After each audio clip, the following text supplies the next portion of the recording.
Mobile কেন গরম হয়? মোবাইল গরম হলে আপনি কি করবেন? মোবাইল কিভাবে ব্যবহার করলে গরম হবে না?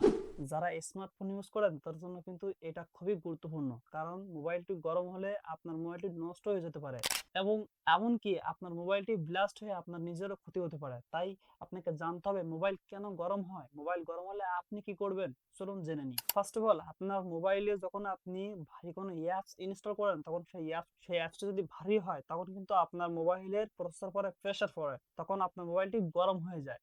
ঠিক আছে? এবং অনেকে কিন্তু ফোন চার্জে রেখে কিন্তু মোবাইল ইউজ করে, মোবাইলে ইন্টারনেট ইউজ করে, তখন কিন্তু আপনার ফোনটি গরম হতে পারে। এবং আপনার ফোনটি ব্যবহারের পরে রেখে দেওয়ার পরে আপনার ফোনে ব্যাকগ্রাউন্ডে কোনো অ্যাপস কিন্তু চালু হয়ে তখন কিন্তু আপনার মোবাইলটি গরম হয়ে যেতে পারে। সর্বশেষ, আপনার ফোনে মাদারবোর্ড যদি শর্ট থাকে তাহলে কিন্তু আপনার ফোনটি গরম হয়ে যেতে পারে। ফোনটি গরম হলে আপনি কি করবেন?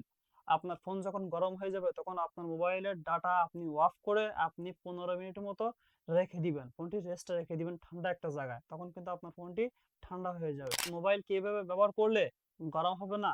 আপনার মোবাইল আপনি কখনো চার্জার লাগানোর পরে আপনি মোবাইল ইন্টারনেট ইউজ করবেন না এবং মোবাইল ইউজ করবেন না।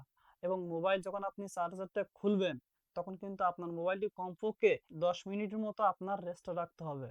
কারণ মোবাইল চার্জার লাগানোর পরে আপনার মোবাইল যখন চার্জার রাখেন তখন কিন্তু আপনার মোবাইলটি গরম হয়ে যায়। অনেক ফোন আছে গরম হয়ে যায়, এই জন্য আপনাকে কি কি করতে হবে? মোবাইল চার্জার থেকে খোলার পরে আপনার মোবাইলটি রেস্টে রাখতে হবে সর্বোচ্চ 10 মিনিটের মতো, তাহলে কিন্তু আপনার ফোনটি আর গরম হবে না। এবং আপনার ফোনে ভারী যদি কোনো অ্যাপ্লিকেশন থেকে থাকে তাহলে এক্ষুনি আপনি আনইনস্টল করে দিন, তাহলে কিন্তু আপনার ফোনটি আর গরম হবে না। এবং আপনার ফোনটি কি এর জন্য গরম হচ্ছে আপনাকে কিন্তু সেগুলো সলভ করতে হবে।